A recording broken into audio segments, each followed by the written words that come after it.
Hey there, and I don't have a tagline.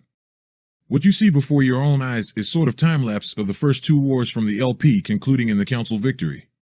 I will use this footage as a backdrop to discuss numerous things that only 1% of the player base gets. The game being solved by relatively few players, and many perpetuate the age-old debunked local legends. I'm playing Bulls on impossible, pre-warp, huge, 8 players, in order to give AI the biggest head start. Bulls have zero economy, capacity, or food picks, so you will have to do rather unusual things to snowball on the top of the mountain. I didn't use that phrase figuratively. You will be engaged in the uphill battle most of the game, so you need to understand a few major things related to the strategy. Stay tuned for the top 4 combats rounding up my top 5 series. You can find link to the best fight in the video description along with the other useful information. The crux of the matter is that in vanilla buildings and colony ships cost gargantuan ton of efforts compared to what they give back. But a single battleship that will serve you for the whole game will return thousands of research points, free colonies, and better population, subtract transport's cost, that in turn will be paying taxes to support your fleet. A single battleship with half a dozen destroyers is all you need to win the game. If you are playing with the enabled tactical combat, then this fact should be dictating your strategy. You will need 4 designs: Interceptors battleship to conquer the first race, runner scouts with fusion drives to protect your colonies or blockade the enemy colonies by abusing 50 turns forced retreat of the attacker rule, invulnerable point defense destroyers and refitted point defense battleship at your command points limit, equipped with inertial stabilizers and class 3 shields to guarantee the capture of the enemy ships. The chosen combats, that will follow the time-lapse, cover the best fight from every war. They were carefully handpicked to show not just the best tactical decisions made in the complex fights, but to demonstrate the merits of said ship designs. You have to understand in advance that good drives, shields, and beam defense cover opponent beam angle, while split point defense goal is to shoot down all kind of flyers and do low enough damage to incapacitate opponent ships for the guaranteed capture. Mobility of the destroyers allows you to jump in and out if you can't capture on the first attempt. The reason is that opponent ships will self-destruct if they have enemy targets near them, including already captured ships. These trophies will translate into technologies and money to buy the alien control centers on the newly conquered worlds. You have to capture as opposed to the plane bombing them to increase your population to win the galactic vote. AI can only reach planets in their fuel range, since they never install extended fuel tanks. By splitting your fleet to bomb or capture systems in the middle, you will divide opponent empire into 2 separate chunks. That translates into less defending destroyers required to hold onto the planets, because runner scouts won't cut it past turn 125. Pay attention how much techs I will salvage from the captured ships and ground combats. Chances based on the number of surviving buildings. After I got all the techs, I used captured battleships for the quicker planet's assault, and more importantly for the bombing. Another benefit of attacking with compact fleets is provoking opponent battleships into pouncing on you instead of waiting on defense. That means that you can capture them first and use on planetary assaults and for superior bombing power due to their designs on the same turn. You should draw the next conclusions. Playing for the economy at producing colony ships is a crapshoot in 8-player games. That strategy will be on par with Blitz only when facing 5 opponents in a huge-sized galaxy. Missiles and Zortrium armor are overrated. Point defense modification is the best against AI and newbie human opponents, since it's the most efficient damage compared to space compared to utility for the weapon mount. Use fighters until countered by reinforced hull, fusion beam, and battle scanner combination. Then you will have to direct them at missiles while using empty scouts with high beam defense to draw regular and PD fire from starbase, and raid it on the subsequent turns before interceptors got there. Shields are very effective when combined with the high beam defense. Beam weapons should match the opponent technology.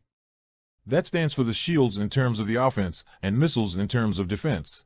Fusion beams better at beating heavily armored fast mercurite missiles, but no range dissipation lasers do well against everything else. The reason I used heavy mount laser on destroyers against lizards is the fact that they're still good at not overkilling engines and deal with starbase faster when you had default armor and no reinforced hull, therefore risking more in prolonged combats. But point defense will do because starbase will be targeting your battleship or won't be dealing enough damage to break the shields in one turn, while destroyers can capture it on the turn 3. Versus battleship's heavy mount is better when you have paper armor due to the fact that keeping the distance will be harder than against stationary starbase.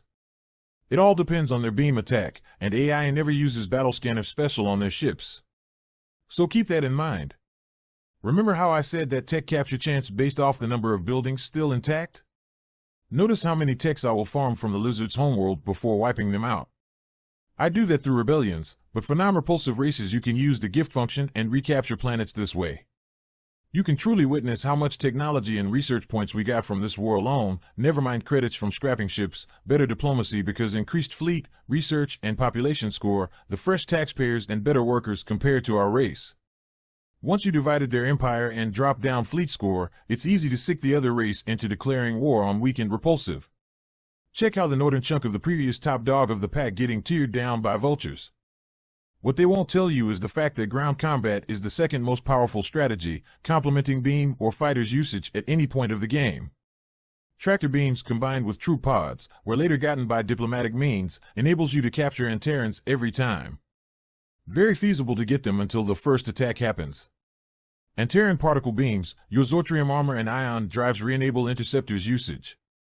Tractor beams more effective than emission guidance missiles since it's a guaranteed self-destruction of immobilized Antaran ships if you don't want to capture them. You can use Antaran frigate as the bait for the Guardian as well in order to save all your ships. Overall, Antaran technologies is a luxury you need for fun. Increased ground combat allows you to save on transports production and logistics. You don't need overwhelming numbers to lose less Marines. That news headline will make for a funny report later. Note how defensive destroyers have 2 nuclear bombs. As in every war, they will be blocking opponent's system and destroying the stored production that has a very high chance to be hit when chosen among population, ground troops, buildings, or stockpile we aim to destroy. Otherwise, AI can switch production to rebuild new star bases, missile bases, or battleships on the next turn. This way you paralyze them entirely while slowly draining for population and technologies. That's cruel, but you haven't seen the second part where I get jump gates, establish outposts in ally system, and do cool logistics with simultaneous strikes to effectively decapitate them in a couple of turns. I won't bore you anymore. What you're gonna see next is the news report, council second vote, diplomatic victory cinematic and statistics screen. Then 4 of the best selected combats from the Let's Play to showcase what I was talking about in practice. Tune into your favorite podcast or whatever your cup of tea, because after the ending there will be no music or any sounds to not distract you. Check the video description as always and leave your suggestions or wishes in the comment section.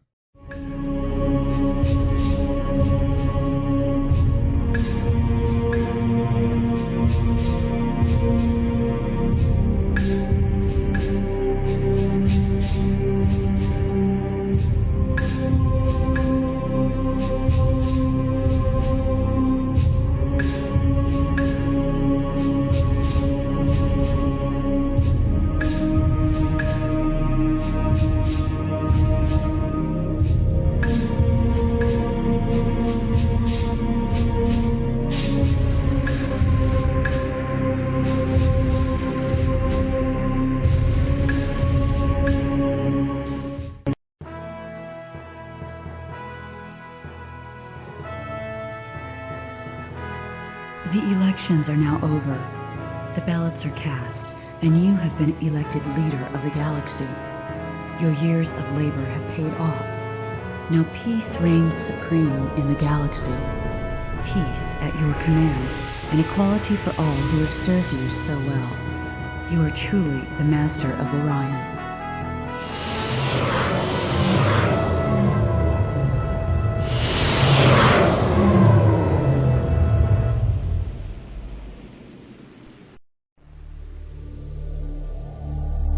The power of the ancients is now yours to command. You have crushed all opposition beneath your heel. You rule the greatest empire in living history. Its soldiers' bravery at your command. Your army is undefeatable. Your fleets patrol the skies of every planet and galaxy. This galaxy. But other challenges await the Master of Orion.